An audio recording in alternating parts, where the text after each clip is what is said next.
es que mostrarle la planilla esta que estoy armando para que vamos llevando ordenadamente todas las cuestiones. En el SysACAD yo he sacado estos datos. Léanla por favor a la lista.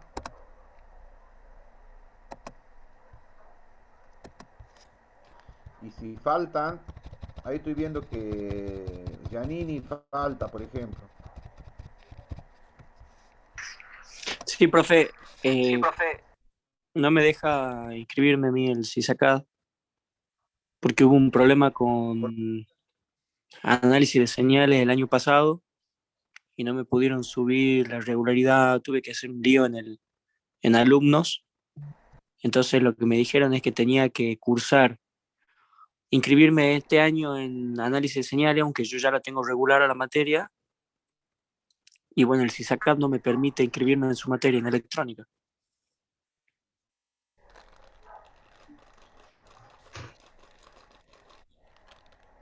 Bueno, Quería ahí hay saber si la varias podía cositas. cursar a la materia. No, te quiero aclarar que la materia esta electrónica 1 no es mía. Yo la dicto. Ahí está el ingeniero Páez. Entonces hagamos así. Aquí vamos a insertar una fila. Vos sos Giannini, doble N. Sí, Ahí voy. va bien. Daniele. Hola, Hola, sí, Daniele. Así, un solo nombre. perfecto. Sí, perfecto, así es. Y el legajo, 43, 50, 1. 4351. Bueno,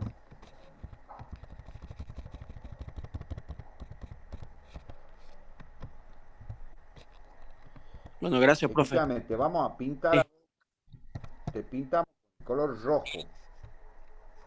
Otro color, profe, puede ser. Uno menos agresivo. Sí. No está Vargas, está Ah, bien, otro color. profesor Ornella Vargas, no está la compañera. Ah, sí, gracias Raúl, ya le estaba por avisar al profe. Sí. Ya la, ya la anotamos. Buenas noches a todos. Buenas noches, profesor. Buenas noches. Bueno, les cuento qué significan los colores.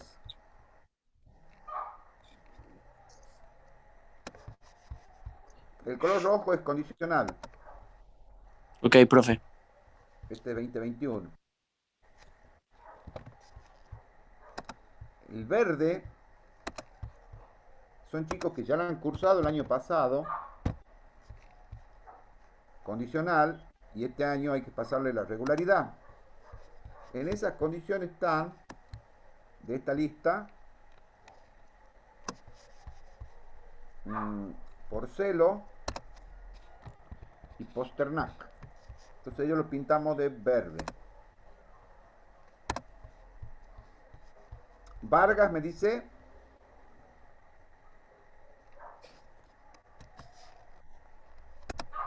Profe, Vargas.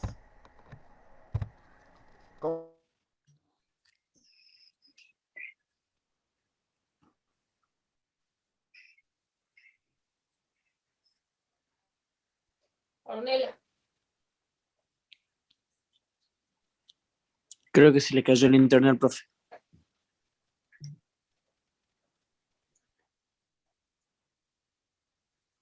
No, Sí, se pensé que cortó. era el mío. Vargas, técnico que es mujer. Si me puedes decir el nombre, por favor. Hola, hola, hola, hola. ¿Me escuchan, chicos? Sí, Sí, profe, profesor. Sí, profe. Sí, Ornella, dígame el nombre. ¿Cómo? Hola. es Ornella, con doble Ornella, L. pues. Ahí voy bien. Sí, Y profe, el legajo, sí, 45. ¿Cuánto es el legajo?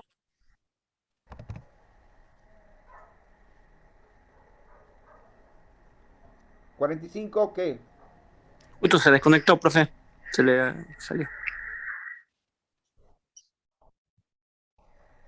Bueno. Otro que está...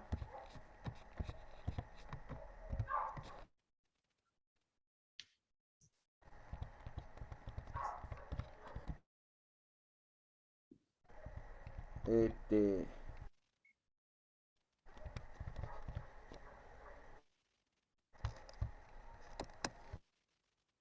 Bien, en el campus virtual habría que revisar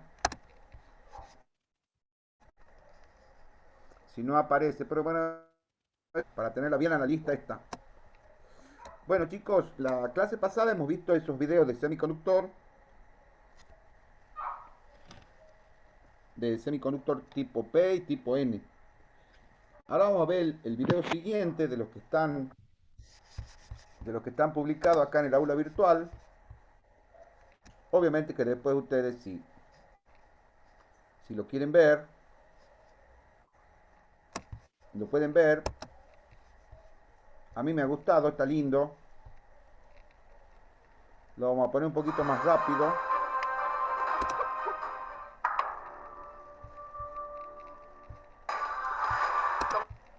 Hola amigas y amigos, el día de hoy conoceremos al diodo, el semiconductor más básico y el cual se utiliza fuertemente en la industria y cuyo funcionamiento está basado en la unión PN. El diodo es un elemento de circuito no lineal muy simple. ¿Qué significa no lineal? Primero recordemos un circuito lineal donde se sabe que una resistencia tiene una relación lineal entre el voltaje y la corriente que pasa por ella. Por ello es que la ley de Ohm se lee como el voltaje es directamente proporcional a la corriente. Y esta constante de proporcionalidad se llama resistencia. Y por lo tanto, esta expresión sabemos que tiene la forma de una ecuación lineal que cruza por el origen. Un elemento no lineal, como el diodo, tiene una relación entre el voltaje y la corriente que no es una recta, pero esto lo sabremos a detalle comprendiendo su funcionamiento al polarizar la unión PN, ahora alias diodo. Si vienes de ver el video anterior, bienvenida, bienvenido.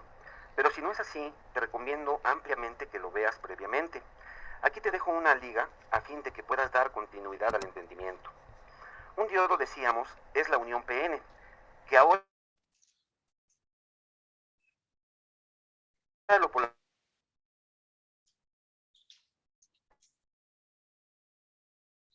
N, que tiene portadores de carga vivos, alias electrones libres, colocamos una placa negativa. Y del otro lado del material tipo P, que tiene portadores de carga mayoritarios positivos, alias huecos, colocamos una placa positiva. Para que estas placas tengan esta polaridad, vamos a colocar una fuente de tensión de continua de la siguiente manera.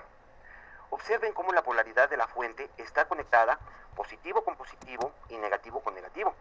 Y como sabemos que debido al potencial de la fuente circulará una corriente, alias flujo de electrones, colocamos una resistencia delimitadora de corriente. Tenemos frente a nosotros un diodo polarizado en directa. Ahora recuerden que el potencial de barrera tiene un voltaje igual a 0.7 o 0.3 volts dependiendo del material en que esté hecho el diodo.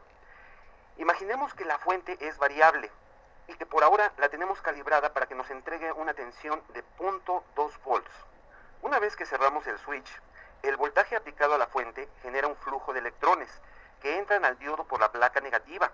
Estos electrones experimentan una fuerza de atracción por la placa positiva del otro lado del semiconductor, pero no logran atravesar la zona de deflexión o zona de empobrecimiento, debido a que el potencial de barrera es superior al de la fuente.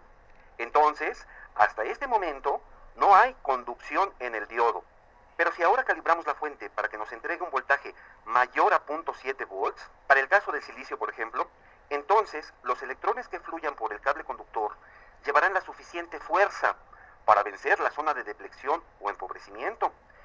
Y veamos con detenimiento lo que ocurre. Un electrón ya encontrado posicionándose en la región P, de inmediato encontrará un hueco que le ayudará a seguir su viaje hasta la placa positiva. Cada átomo trivalente del lado P atrapa un electrón y se lo transfiere a otro átomo con hueco libre. El primer átomo, que contribuyó con el hueco libre para ayudar al electrón a seguir su viaje, vuelve a tener hueco libre para ayudar a un nuevo electrón. Muy bien, permítanme congelar el movimiento de los electrones libres del lado N.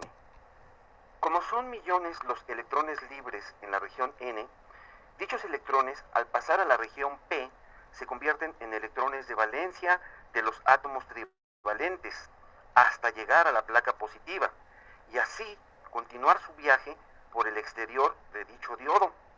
Por lo tanto, en este caso, existe la presencia de una corriente eléctrica en el diodo, alias flujo de electrones. Conclusión: un diodo polarizado en directa conduce una corriente eléctrica, siempre y cuando el potencial de la fuente sea mayor a 0.7 volts para el caso del silicio o 0.3 volts para el caso del germanio. Observen que la dirección que lleva el flujo de electrones va en este sentido. Pero nosotros sabemos desde nuestros cursos básicos de electrónica o de circuitos eléctricos que nos dijeron que la dirección convencional de la corriente es justamente al revés, ¿verdad? Es decir, la corriente convencional siempre la esquematizamos de positivo a negativo por el exterior de la fuente, ¿verdad? Este hecho, que pudiera confundir a algunos, se debe a que cuando se descubrió la corriente eléctrica, pensaban que ésta se debía al flujo de cargas positivas y que éstas se movían por el circuito desde la terminal positiva hacia la terminal negativa de la batería. En base a ello, se fueron formulando las teorías, las fórmulas, los teoremas, los símbolos y las leyes que rigen a esta materia. Y a esa dirección de corriente se le llamó dirección convencional de la corriente. Pero luego de mucho tiempo, cuando descubrieron la naturaleza atómica, se dieron cuenta que lo que en realidad se mueve en los conductores son los electrones, como lo hemos visto aquí. Y esa dirección la denominaron dirección de flujo de electrones. Mientras no dejemos de hablar de la unión P-N, seguiremos mostrando la dirección de flujo de los electrones como realmente es. ¿Por qué? Porque es la mejor forma de comprender a los semiconductores cuando se está iniciando con ellos. Y cuando ya no hablemos de la unión P en su lugar, la veamos consolidada en el símbolo del diodo, entonces nos referiremos a la dirección convencional de la corriente, que seguramente es con la que estás acostumbrado a trabajar. Si todo lo comprendido hasta ahora lo pudiéramos representar mediante una gráfica entre corriente y voltaje, diríamos que mientras el voltaje no supere la barrera de potencial, que es de 0.3 volts para el germanio y 0.7 para el silicio, no hay conducción. Por lo tanto, no hay corriente. Estaríamos en esta zona. Pero una vez que el voltaje supera la barrera de potencial, la unión Pn conduce y por lo tanto hay una corriente que crece abruptamente, cuyo valor únicamente está delimitado por esta resistencia. Ahora nos podemos preguntar, ¿qué pasaría con este semiconductor si lo polarizamos al revés? En otras palabras, ¿qué pasaría si lo polarizamos en inversa? No te pierdas el siguiente video que lo explica con detalle. Hasta pronto.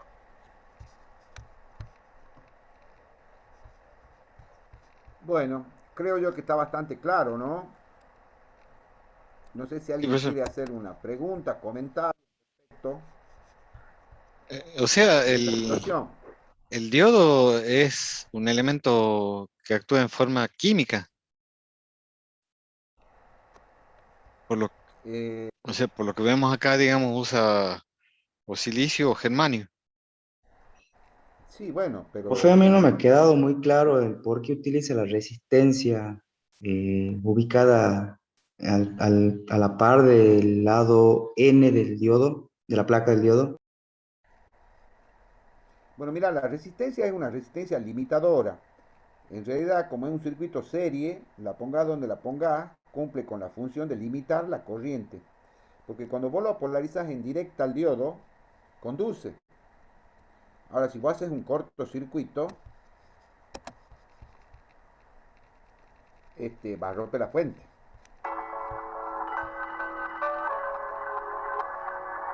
La resistencia entonces entraría a modo de protección para la fuente y de cierta manera al diodo. Sí, Hola, mira. amigas y amigos. Y del otro lado del mar, un flujo de electrones que entran al diodo. Ahí está el circuito. Cuando vos pones un potencial positivo en el ánodo, acá, ahí los electrones tienen la fuerza suficiente para saltar esa barrera, que es una barrera bajita, digamos. 0,3 volt silicio, 0,7, perdón, 0,3 voltios en germanio, 0,3 en silicio. Pero resulta que si vos acá pones un cortocircuito, vas a tener una resistencia cero, entonces la corriente va a ser muy grande. Obviamente que si subís el valor de la tensión de la fuente de alimentación, con más razón. Entonces, para limitar esa corriente, se pone esta resistencia. Da lo mismo que vos la pongas aquí o que la pongas aquí. El tema es que limite la corriente por la ley de Ohm. Porque en realidad, cuando el diodo conduce, lo podríamos considerar como si fuera una llave cerrada. Entonces, si vos supones que desde aquí hasta aquí tenés una llave cerrada, entonces vas a tener una tensión que va por un circuito que tiene resistencia cero, entonces te daría una corriente infinita. Por eso se pone esto. No sé si queda claro, Sí, profe. Sí, sí, quedó claro. si queda clara tu duda. Sí, ingeniero. Y respecto del comentario que Sí, hace ingeniero. un fenómeno químico, en realidad de químico, lo único que tiene esto es que se ven en particular dos materiales, que son el silicio y el germanio, que tienen esas propiedades. Pero no es que aquí estamos estudiando química. Lo que sí se podría decir es que aquí se están estudiando fenómenos que son atómicos o moleculares. Son partículas muy chiquitas y nosotros lo estamos viendo solamente para entender. Para que ustedes tengan una idea, en la época que yo era estudiante, en ingeniería eléctrica teníamos dos materias. Una que se llamaba molecular 1, que era de cuarto año, y otra molecular 2, de quinto año. A donde se estudiaban estos fenómenos a nivel molecular, a mí siempre me ha parecido una exageración estudiar, digamos, todas estas cuestiones a nivel molecular. Y se imaginan, no una materia, dos materias, molecular 1 y molecular 2. No te digo que no me ha servido, por supuesto que sirve. Todas las materias que están en los planes de estudio tienen su razón de ser. Hay gente con mucha experiencia en la temática que establece los planes de estudio y a su vez los contenidos mínimos de cada una de las materias. Muchas veces uno cuando es estudiante no tiene la visión para ver esas cosas y yo por ejemplo en esa época lo veía como una exageración al tema de que se estudie en dos materias las cuestiones moleculares, pero sin embargo son importantes. Nosotros no vamos a estudiar a tal profundidad los fenómenos que ocurren a nivel molecular, pero sí me interesa de que se entienda bien el proceso y por qué. Esta va a ser la única vez que nosotros vamos a verlo así, a un nivel molecular. Pero bueno, eso, los fenómenos que ocurren en una juntura PN son estos. Esas son las razones. Y a mí me gusta, bueno, quiero que quede claro. Me parecen a mí los videos muy didácticos, sencillos, sin entrar en, en mucho desarrollo matemático, porque en realidad para expresar los valores de tensión y corriente que aparecen en ese fenómeno son bastante complejos. Pero a mí me parece que con esto es suficiente como para entender.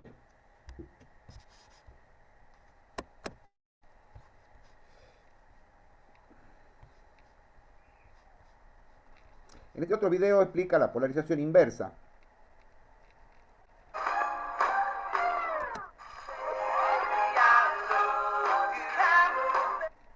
Hola, espero que se encuentren muy bien.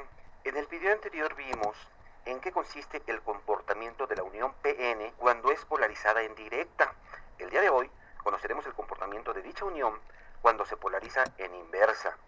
¿Y qué significa polarizar en inversa? Lo diré de una manera muy brusca.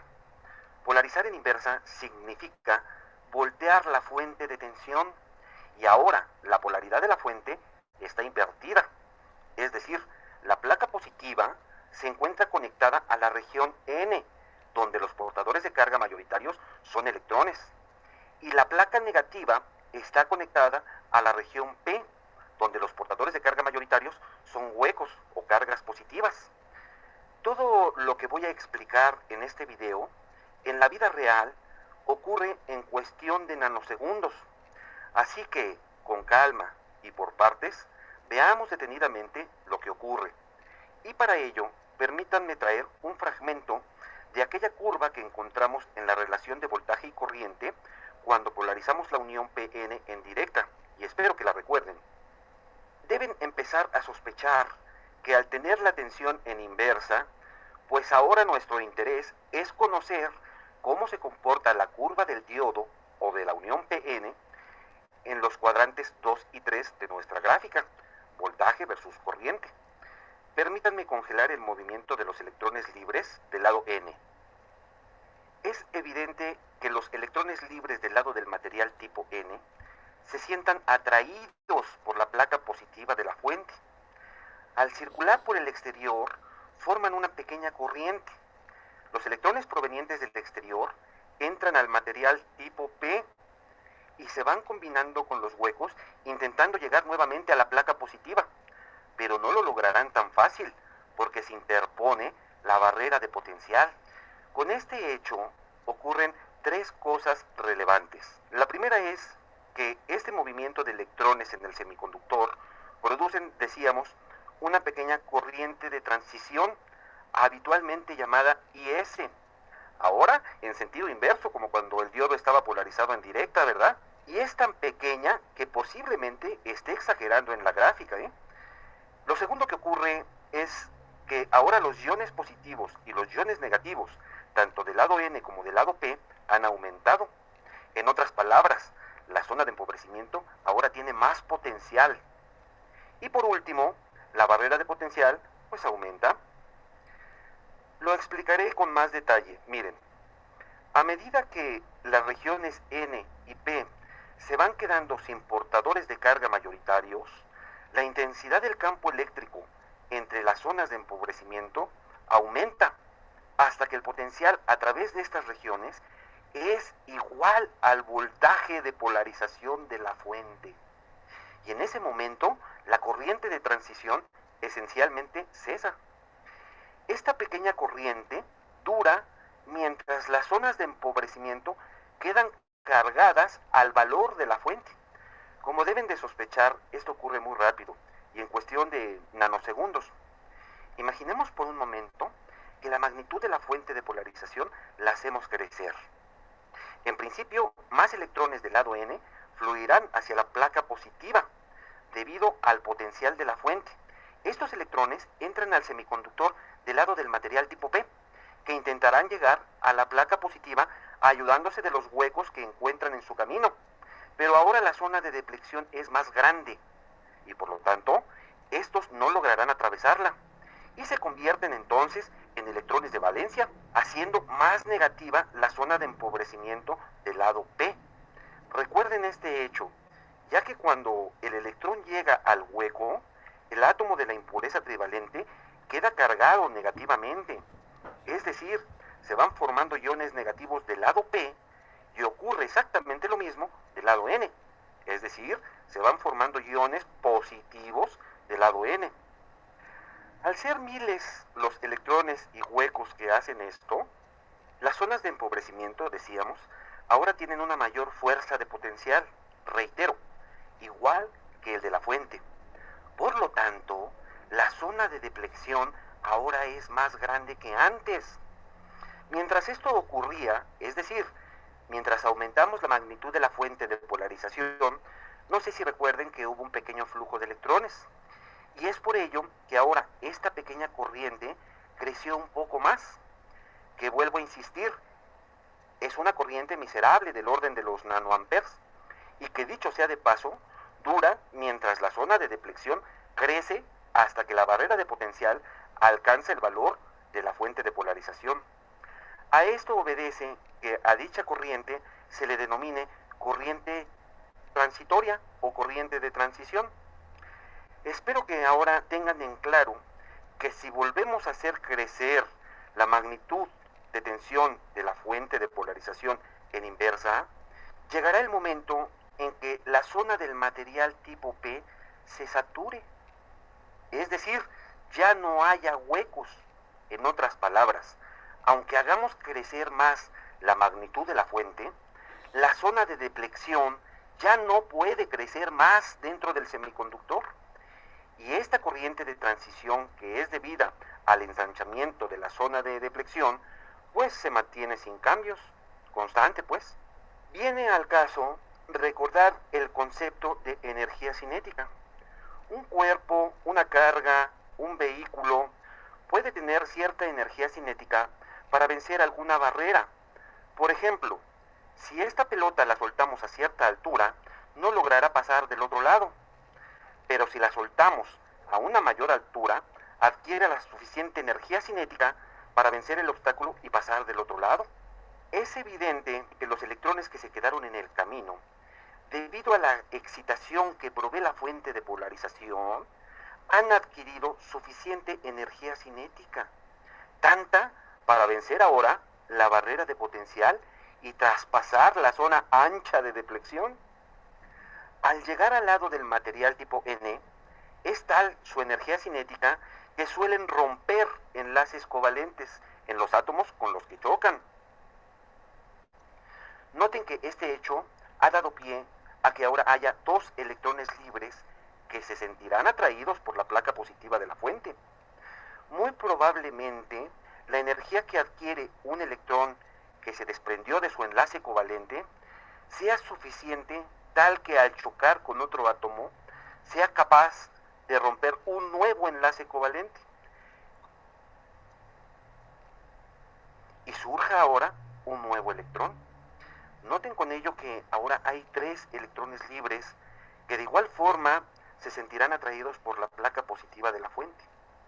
A este efecto se le conoce efecto de avalancha, porque un electrón que llegó al lado N con suficiente energía cinética, al romper un enlace covalente, se van multiplicando los electrones que fluirán por el exterior del semiconductor y generar abruptamente una corriente en sentido inverso, que si la pudiéramos graficar, entonces se vería de esta manera. A la magnitud de esta tensión, cuando ocurre el efecto avalancha, se le conoce como voltaje de ruptura. Las hojas de especificación de los semiconductores traen especificado el valor de ruptura, que suele ser muy grande, superior a los 30 o 40 volts para diodos rectificadores, que discutiremos en la sección de diodos. Habitualmente la mayoría de los diodos no son operados en condiciones de ruptura en inversa, debido a que la multiplicación de los electrones de conducción en inversa suele ser muy grande para pequeñas variaciones de la tensión de la fuente. El mismo calentamiento puede dañar permanentemente al semiconductor, y es por ello que la mayoría de estos diodos solo se les utiliza con polarización en directa, que discutimos en el video anterior, ¿verdad? Sin embargo, un diodo se puede utilizar polarizado en inversa para numerosas aplicaciones. La recomendación es delimitar la corriente inversa con una resistencia adecuada. La mayoría de las aplicaciones donde se utiliza el diodo polarizado en inversa no requieren tanta tensión como los 50 o 60 volts de ruptura, sino que se requiere de mucho menos tensión, por ejemplo, menos de 10 volts. Pues aproximadamente a mediados del siglo XX, Clarence Melvin Zener, doctor en grado de Harvard, fue quien logró la propiedad de ruptura en inversa a tensiones menores a los 10 volts. Y en honor a él, los diodos fuertemente utilizados en la industria, por cierto, para estos propósitos, honorablemente llevan su nombre, diodo Zener. Y por último, al efecto avalancha que surge a menor tensión, apropiadamente se le denomina voltaje Zener. Este fascinante tema no concluye aquí.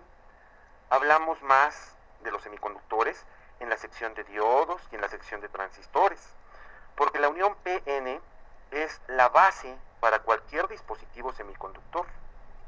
Miren, conozco decenas de estudiantes de la unión PN que tienen que poner mucho esfuerzo en comprenderla.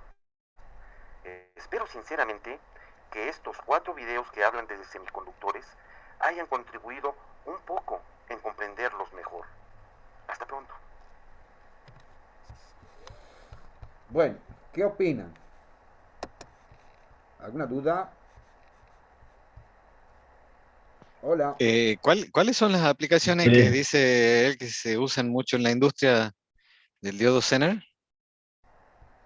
Bueno, mira, la principal aplicación que tiene el diodo Zener es la de ser regulador de tensión. Porque si vos observás, a ver, vamos de nuevo al video.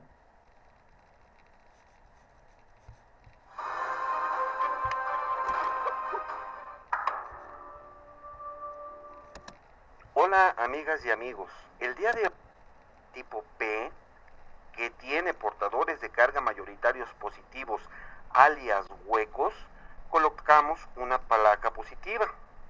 Para que estas placas tengan esta polaridad, vamos a colocar una fuente de tensión de Ay, Dios. continua He puesto de en la directa, siguiente perdón. manera. Observen cómo la polaridad...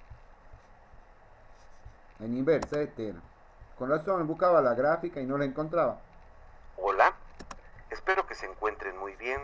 En el video anterior vimos en qué consiste el comportamiento de la unión PN cuando es polarizada en directa. El día de hoy conoceremos el comportamiento de dicha unión cuando se polariza en inversa. ¿Y qué significa polarizar en inversa? Lo digo a que la multiplicación de los electrones... Bueno, mira, cuando vos llegas al punto en realidad este punto es de ruptura. Es porque la zona de deflexión se hace tan ancha que ya toca los contactos. Entonces, en ese momento ya el diodo se rompe. Por eso se llama de ruptura. Pero este hombre Zener encontró una tensión que se produce la ruptura pero sin romperse. Entonces, cuando vos llegás a este punto en los diodos esos especiales Zener, fíjate vos que la tensión que se grafica acá,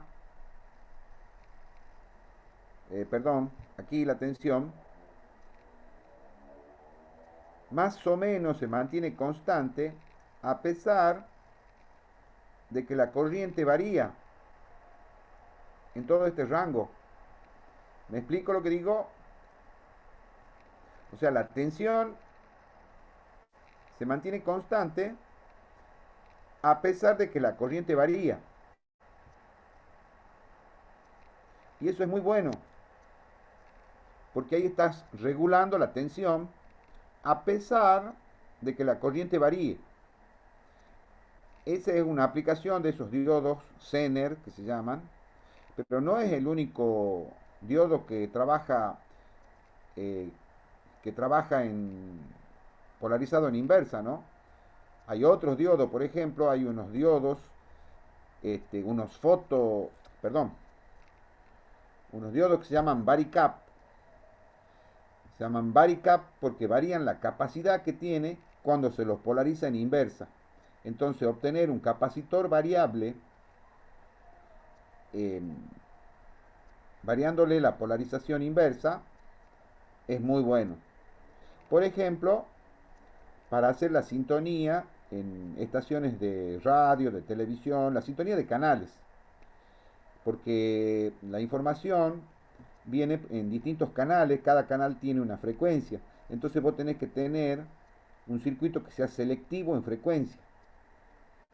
Ahora, para que sea selectivo en frecuencia, vos tenés que tener un elemento o capacitivo o inductivo que varíes.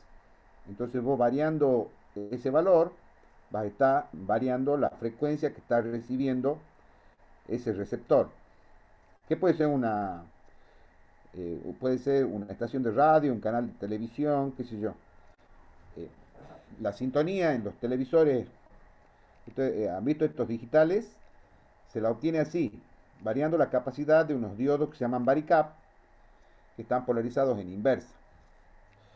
Hay otros diodos que trabajan de las dos maneras, digamos. Los rectificadores, por ejemplo, trabajan conduciendo, polarizado en directa, y bloqueando, polarizado en inversa. O sea que eh, trabajan de distinta manera cuando se lo polariza en directa y cuando se lo polariza en inversa, pero de las dos maneras está trabajando. El Zener, en cambio, siempre trabaja polarizado en inversa. El varicap siempre polarizado en... Sí. Hola. Si alguien quería consultar El algo. diodo cero también se lo puede usar en caso de que haya pico de tensión. Sí, como bloqueador de picos. Sí, está bien. O sea, como recortador de picos. Puede actuar de esa manera. Recortador de picos. Bueno, después vienen otros dos videos también del mismo autor. Y aquí el primer video hace un análisis del modelo ideal del diodo, después del modelo práctico y del modelo real. Para terminar, estudiando circuitos con diodos rectificadores. Así que lo vemos, creo que es cortito, no me acuerdo bien. Me gusta mucho cómo está explicado.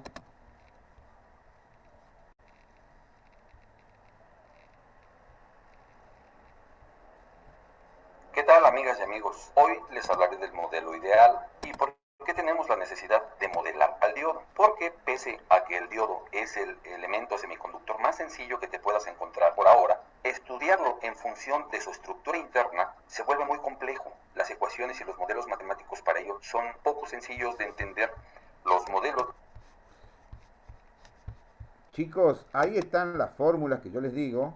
Se vuelve muy complejo. Las ecuaciones y los modelos matemáticos... Estas son las ecuaciones de los modelos matemáticos a nivel molecular. Obviamente que todas tienen su justificación, hay gente que ha trabajado mucho para obtener esas ecuaciones y entender el comportamiento. A mí me parece que eso ya es demasiado para el curso de electrónica para ingenieros electricistas. Matemáticos para ello son poco sencillos de entender.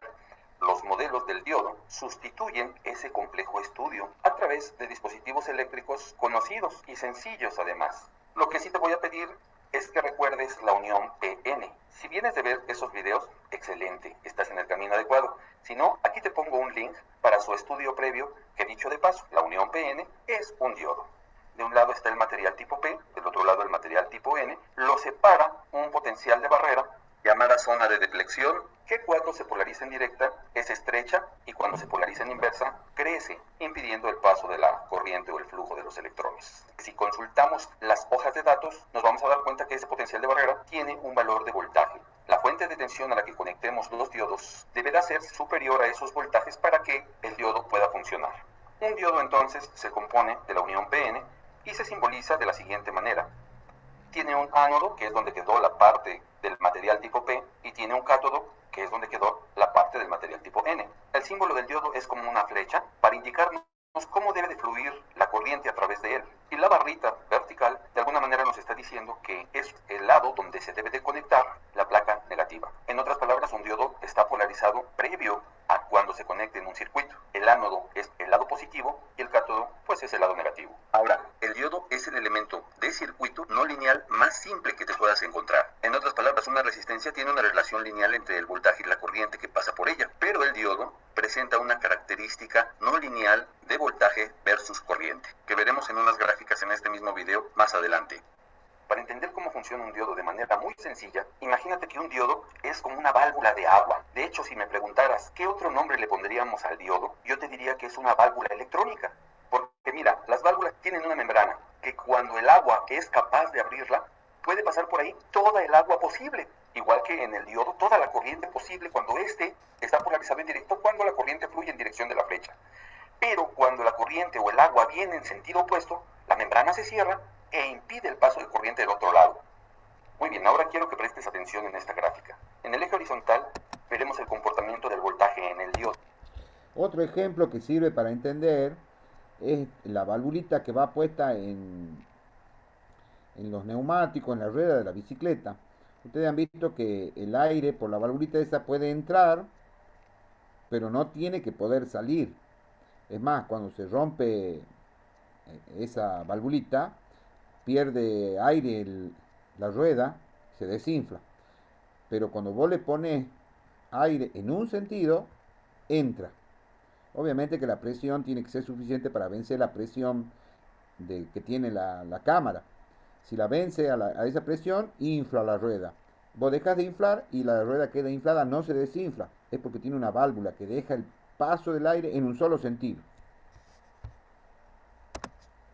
Y en el eje vertical veremos el comportamiento de la corriente en el diodo. Como acabamos de ver, si la dirección de la corriente convencional va en dirección de la flecha que indica el diodo, va a poder pasar por él toda la corriente posible. Significa que cuando eso suceda, la corriente puede valer desde 1 miliampere hasta 100 miliamperes, 1 ampere, 2 amperes, 10 amperes, dependiendo del diodo. Observa que en el eje horizontal, del 0 a la derecha, la escala no llega más allá de 1 volt. Pero del lado izquierdo, el voltaje va en una escala más grande. Cada rayita representa 5 volts negativos. Cada 2 rayitas, menos 10, menos 20, menos 30, etc. Asimismo, en el eje vertical, la parte superior va de 0 a 10 miliamperes, 20 miliamperes. Puedo irme hasta 1, 2, 3, 10 amperes si quiero. Y en la parte inferior, ve que la escala va en el orden de los nanoamperes, o sea, corrientes demasiado pequeñas. Cada rayita representa 10 nanoamperes. Esta escala, un poco rara, es importante entenderla así porque de lo contrario, la relación no lineal de un diodo no quedaría lo suficientemente claro. Cuando el diodo se polariza en directa, es decir, que la corriente convencional fluye en dirección del ánodo al cátodo, recuerda que para que eso ocurra, se debe de superar un voltaje, en este caso llamado VD, que indica prácticamente el potencial de barrera. Va a existir una corriente miserable positiva, mientras tanto en el circuito no superemos ese potencial de barrera. Pero una vez que se supera ese pequeño voltaje, el diodo se comporta como una válvula electrónica, es decir, va a dejar pasar por él toda la corriente que se pueda. En otras palabras, es como un cortocircuito que no ofrece resistencia. Por otro lado, cuando polarizamos al revés, es decir, volteamos la fuente y hacemos que circule una corriente en dirección opuesta a la flecha del diodo, diremos que lo estamos polarizando ahora en inversa y que mientras nosotros hagamos crecer el voltaje ahora negativo, porque la corriente está fluyendo para el otro lado, el diodo no va a conducir. Es como si se convirtiera en un circuito abierto donde no da paso a ninguna corriente. Y esto ocurre debido a que, recuerda que en la unión PN se ensancha el potencial de barrera y entonces ahora sería muy fácil entender que efectivamente el diodo se convierte en un circuito abierto. Pero bueno, si has estudiado la polarización en directa y en inversa de la unión PN, sabrás que los electrones adquieren cierta energía potencial, que va a llegar un momento en que sí van a lograr atravesar esa gran brecha del potencial de barrera, y entonces es cuando ocurre el efecto avalancha.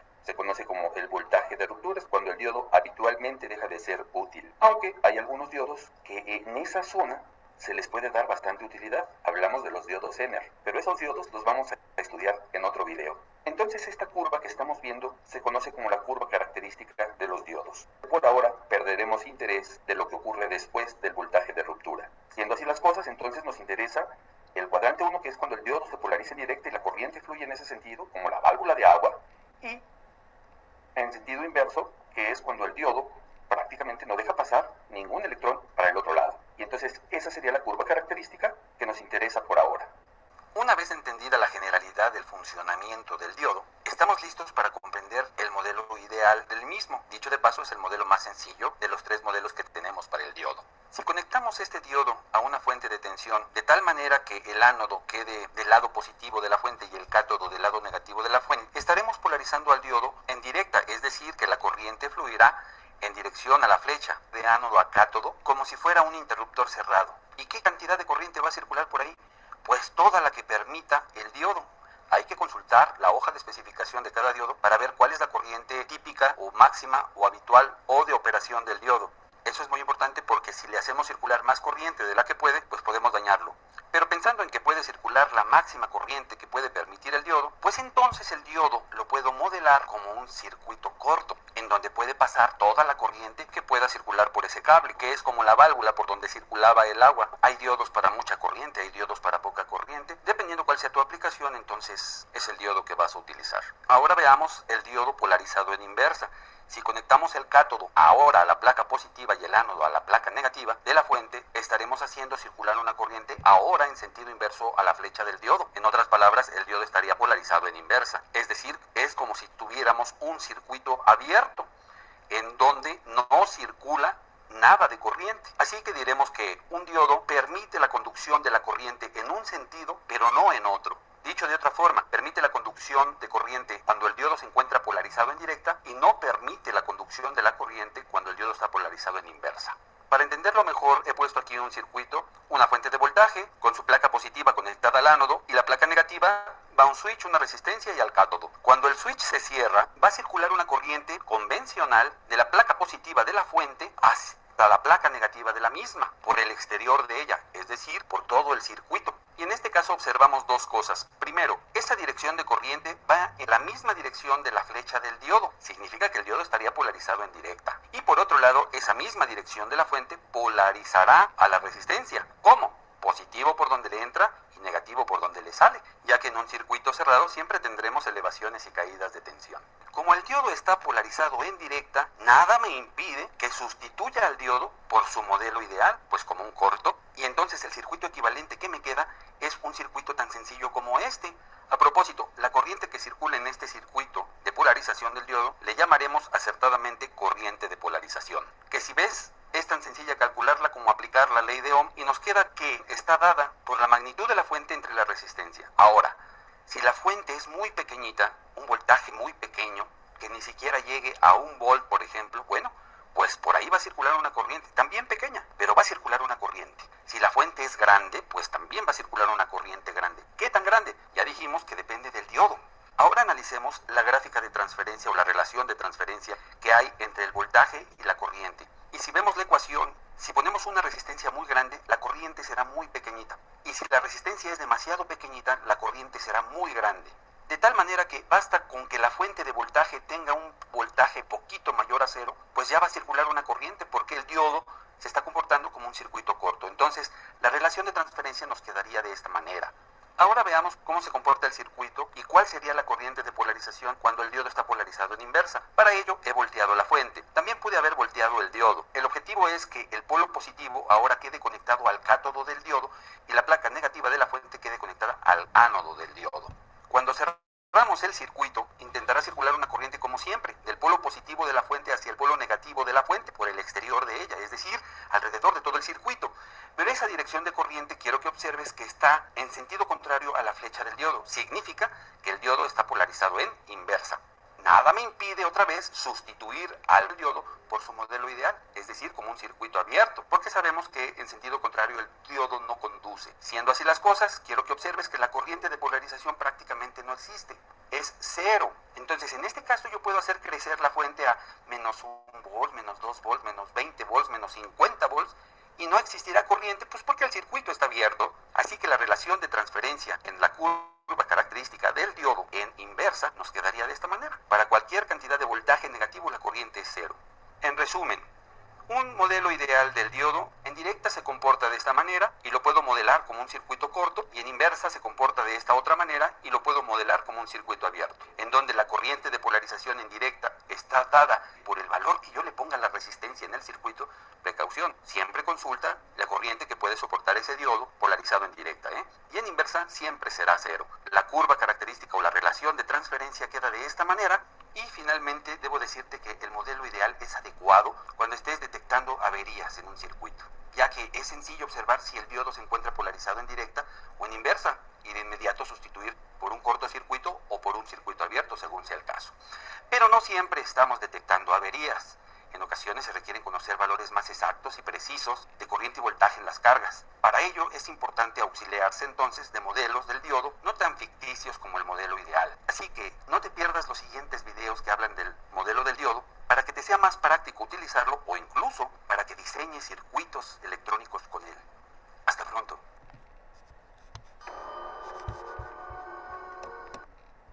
Bueno, ¿alguna pregunta al respecto de este video?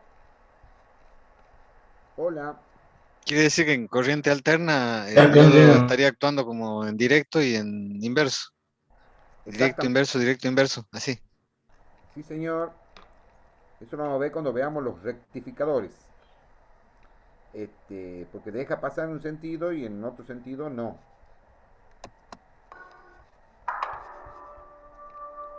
Otra consulta. Digo yo para no cerrarlo a esta ventana. No, está bien, ingeniero. Yo por lo menos entiendo. Ninguna pregunta, entonces. Avanzamos con el modelo. Hemos visto el modelo ideal. Ahora vamos a ver el modelo práctico.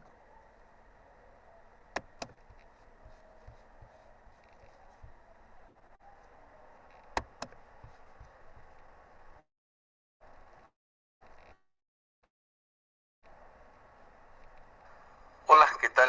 El día de hoy vamos a hablar del modelo práctico del diodo, el segundo modelo de los 3 modelos que se tienen para modelar al diodo. Se trata del modelo práctico o modelo de caída de voltaje constante, como algunos libros de texto le llaman. Te recomiendo, previo a este video, veas otro en donde se trata el modelo ideal. Aquí te dejo el link por si quieres estudiar ese modelo previamente. Lo que hay que recordar básicamente del modelo ideal para comprender el modelo práctico del diodo es que cuando tenemos una diferencia de tensión entre ánodo y cátodo, en donde aquí se ve claramente que el voltaje aplicado al ánodo es mayor que el voltaje aplicado al cátodo, esto hará circular una corriente en el sentido del mayor al menor, polarizando al diodo ideal en directa, y eso hará que el diodo se comporte como un circuito corto. Por otro lado, cuando entre el ánodo y el cátodo existe la misma diferencia de tensión, pero resulta que el mayor voltaje ahora está en el cátodo y el menor en el ánodo, hará circular una corriente en sentido inverso, ahora en esta dirección, y eso hará que el modelo ideal del diodo se comporte como un circuito abierto. Con esto se resume que el diodo, parecido a una válvula, en este caso electrónica, da paso a la corriente cuando el diodo se polariza en directa, pero cuando está en inversa es imposible de que pase una corriente por él. Y mira que estas diferencias de potencial no necesariamente tienen que estar entre 0 y 1 volt, pueden ser tan pequeñas como esto. Si en el ánodo hay 0.8 y en el cátodo 0.6, por 2 volts es mayor el voltaje en el ánodo que en el cátodo y hará que circule una corriente polarizando al diodo en directa. Inclusive podemos tener magnitudes como esto, 0.3 en el cátodo y menos 2.1 volts en el ánodo. Eso significa que el voltaje más positivo, en este caso, lo tenemos en el cátodo, y eso hará que circule una corriente en dirección inversa al diodo, polarizándolo así, en inversa, y por lo tanto comportándose como un circuito abierto. Cuando hablamos del modelo práctico del diodo, este equivale a un diodo ideal, conectado con una fuente de tensión llamada PD, que representa el potencial de barrera de ese diodo, con el lado negativo hacia el ánodo. Cuando el diodo está polarizado en directa, es decir, que la placa positiva de la fuente de tensión externa la conectamos al ánodo del diodo y la placa negativa al cátodo del diodo, esto hará circular una corriente del positivo al negativo de la fuente por el circuito. La pequeña fuente de voltaje PD representa el potencial de barrera que debe ser excedido por el voltaje de polarización de la fuente externa. Aquí te dejo otro link en donde se habla de esa polarización en la unión PN.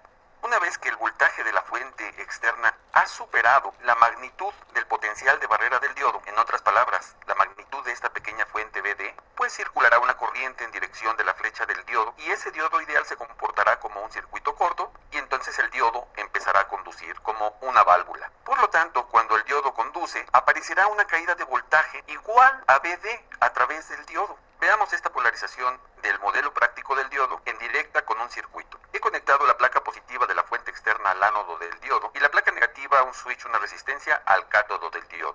Una vez que el switch se cierra, dará lugar a una corriente que fluye en sentido horario del positivo al negativo de la fuente externa por todo el circuito. Esa corriente polarizará a todos aquellos elementos del circuito que no estén polarizados, en este caso la resistencia, por donde le entra la corriente será positivo y por donde le sale negativo. Y al diodo ya no es necesario polarizarlo porque sabemos que el ánodo es la parte del material tipo P, o sea el lado positivo, y el cátodo el lado del material tipo N, o sea el lado negativo. De tal manera que podemos sustituir a este diodo por su modelo práctico, la pequeña fuente BD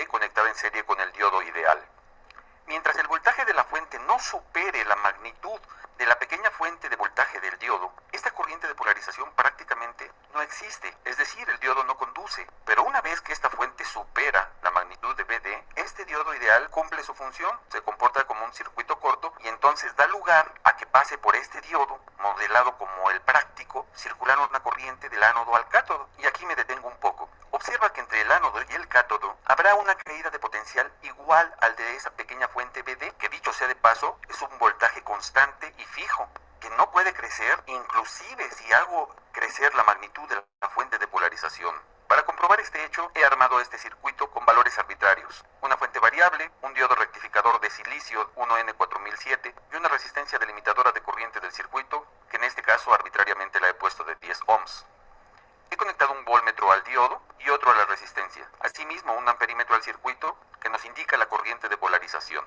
Si consultamos el datasheet de este diodo, uno de tantos que hay, nos marca que el 1N4001 al 1N4007 son diodos rectificadores de silicio que se comportan de manera semejante y que lo único que cambian son sus características físicas y eléctricas. En este caso, estamos viendo aquí algunas medidas físicas de esos diodos. Esta pequeña banda indica el cátodo, de qué lado está el cátodo, y más abajo tenemos las características eléctricas que son las que nos interesan por ahora. Mira, nos está indicando que el voltaje en polarización directa del 1N4001 puede llegar hasta 50 volts y así sucesivamente hasta el 4007, que puede llegar hasta 1000 volts. Los voltajes de ruptura en el caso del 4001 suceden a los 35 volts negativos. En el 1N4007 suceden hasta los menos 700 volts. O sea, en este caso el diodo 4007 lo tenemos que polarizar en inversa y hacer crecer la fuente hasta menos 700 volts para que suceda el efecto avalancha. Pero bueno, el parámetro que nos interesa por ahora es la magnitud de esa fuente BD, que aquí le llaman voltaje en conexión directa. Aquí nos indica que esa pequeña fuente mide 1 volt, pero atención, ese volt sucede a partir de que por el diodo circule 1 ampere. Es decir, el diodo es de silicio, sabemos que su barrera de potencial es de 0.6 y en este caso nos indica hasta 1 volt cuando se le hace pasar una corriente de 1 ampere. Bien,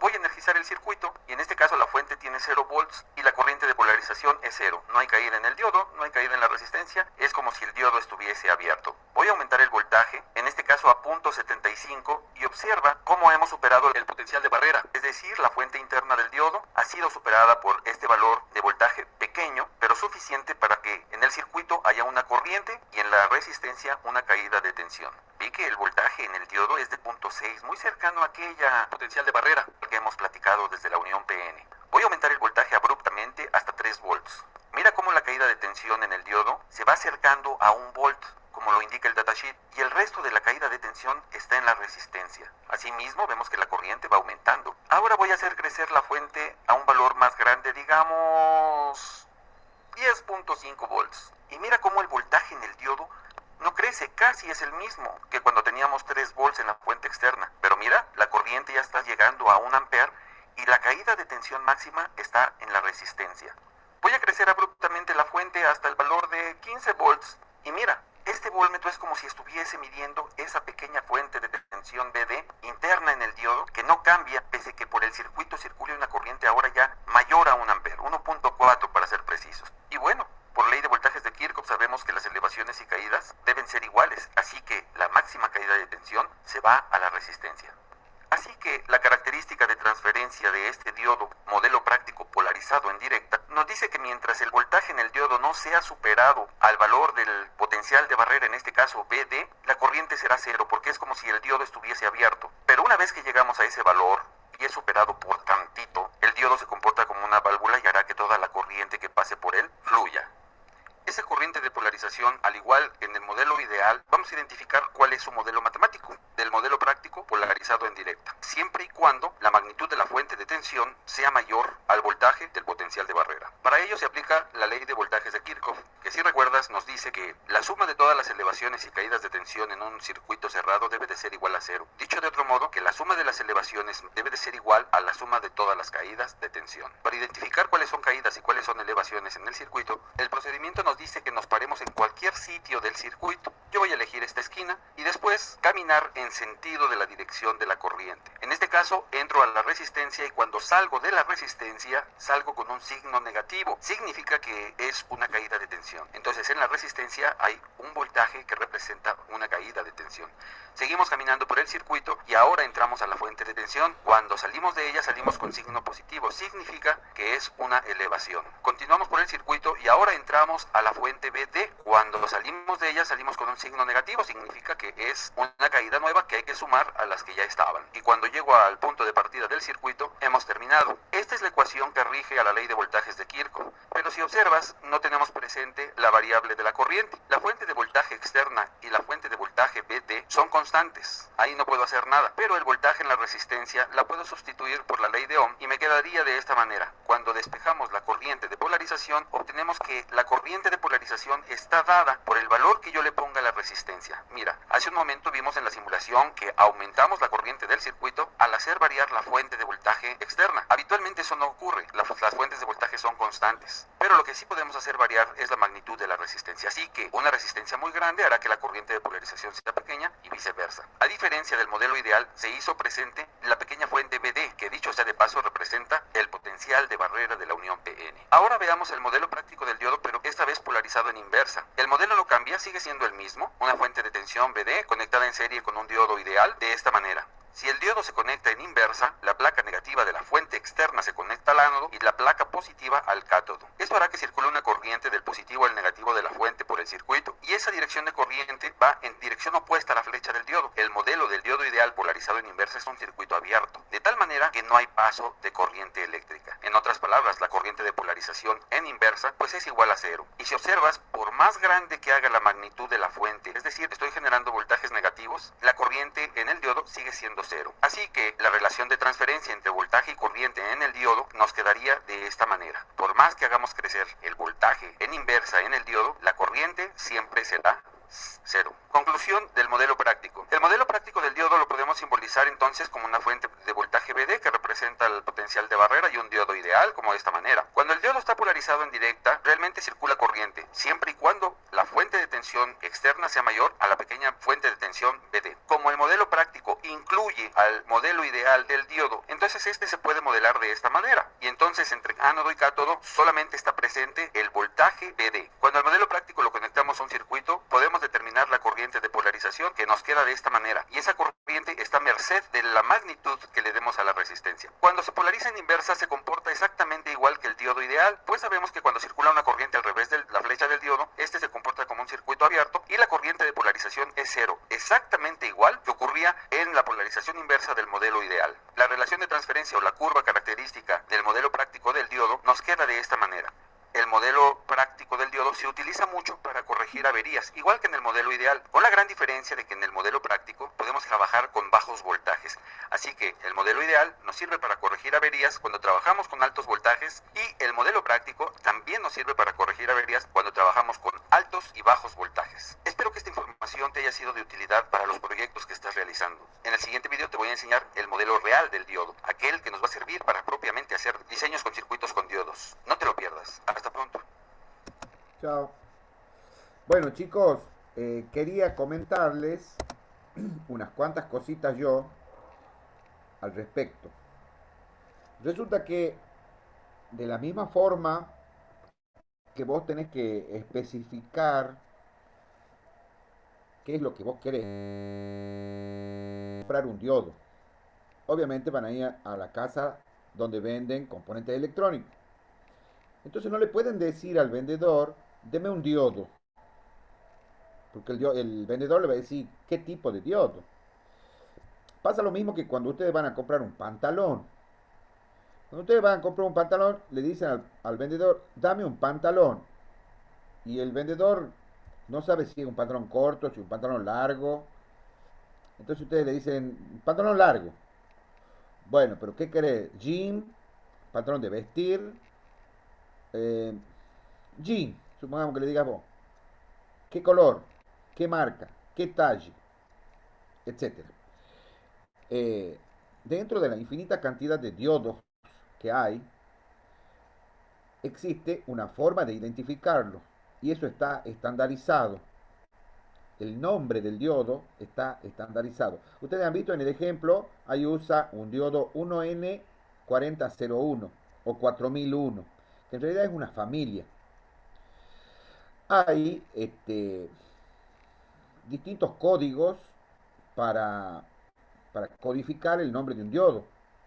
Los códigos, esos, unos son originarios de América, específicamente de Estados Unidos, otros de Europa, específicamente de Alemania, y otros que son japoneses, orientales en general, digamos. Esos son los códigos de identificación que más se usan. Repito, el nombre está estandarizado. Entonces, ustedes supongamos que el día de mañana decidan dedicarse a la fabricación de componentes electrónicos, supongamos diodos. Entonces, ustedes tienen que ajustarse a las especificaciones que tiene el diodo 1N4001. Porque hay muchos fabricantes de ese diodo. No todos los diodos 1N4001 los fabrica el mismo fabricante. Lo que sí, todos se ajustan a las especificaciones del 1N4001. A ver, ustedes si quieren entrar en el mercado, no le pueden poner de nombre a su diodo Pepito. ¿Por qué? Porque a ustedes les gusta el nombre Pepito. Bueno, no van a entrar nunca así en el mercado, porque el nombre está codificado, estandarizado. Entonces ustedes tienen que ajustarse a las especificaciones del componente que quieren fabricar. Lo mismo pasa con la forma y el tamaño. Ya está estandarizado eso. Todos los diodos 1N4001 tienen la misma, la misma forma, el mismo tamaño, cosa que si uno necesita un diodo y lo va a poner en una placa, puede diseñar la placa con el tamaño que figura en la estandarización del diodo. Eso se llama encapsulado, package en inglés. El package también está estandarizado, porque ustedes ven el paquete que ya tiene una forma y unas dimensiones específicas. Ustedes tienen que ajustarse también al encapsulado o empaquetado. Ejemplo, ustedes piden, supongamos, una docena de empanadas y lo mandan en una caja, ¿no es cierto? Se ve que estoy con hambre ya. O piden una pizza y le mandan en la misma caja. Entonces llega el delivery y te entrega una caja. Adentro puede venir empanada o pueden venir pizza. O capaz que vienen fijas. El encapsulado de los componentes electrónicos también está estandarizado. Tiene un nombre también que está estandarizado. Tiene las medidas especificadas en el nombre del encapsulado. Ya vamos a ir viendo, a medida que vamos viendo otros componentes, no tan solo de los diodos, la forma, el encapsulado, el paquete, ya tiene unas dimensiones específicas y ustedes si se dedican a la fabricación de esos componentes tienen que ajustarse a eso. Si ustedes quieren fabricar diodo, no lo pueden fabricar en forma de florcita, supongamos, o en forma de pétalos de rosa, no. Tienen que ajustarse a los encapsulados que están estandarizados. Por otro lado, también quería mencionarles de que esta unión PN, que la hemos visto y hemos tratado de entenderle con todos los fenómenos que ocurren a nivel atómico, qué sé yo, depende de muchas cosas. Primero y principal, depende de la cantidad de impureza que vos le pones al material tipo N y la cantidad de impureza que le pones al material tipo P. Hay una variedad muy grande de tipos distintos de diodos y cada diodo tiene sus características. Por ejemplo, hay un diodo que se llama LED, que es un diodo emisor de luz. Bueno, eso se lo fabrica. Es más, la luz que emite puede ser roja, puede ser verde, hay diodos azules, diodos blancos, qué sé yo.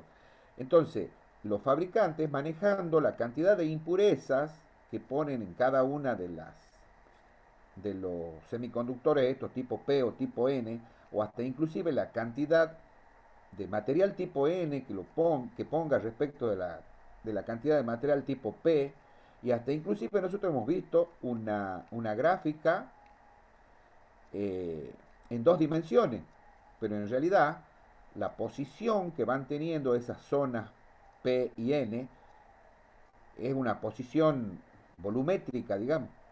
O sea que la misma juntura PN, vos lo podés poner a las dos, a la parcita. Esta es P, esta es N, ahí a la par.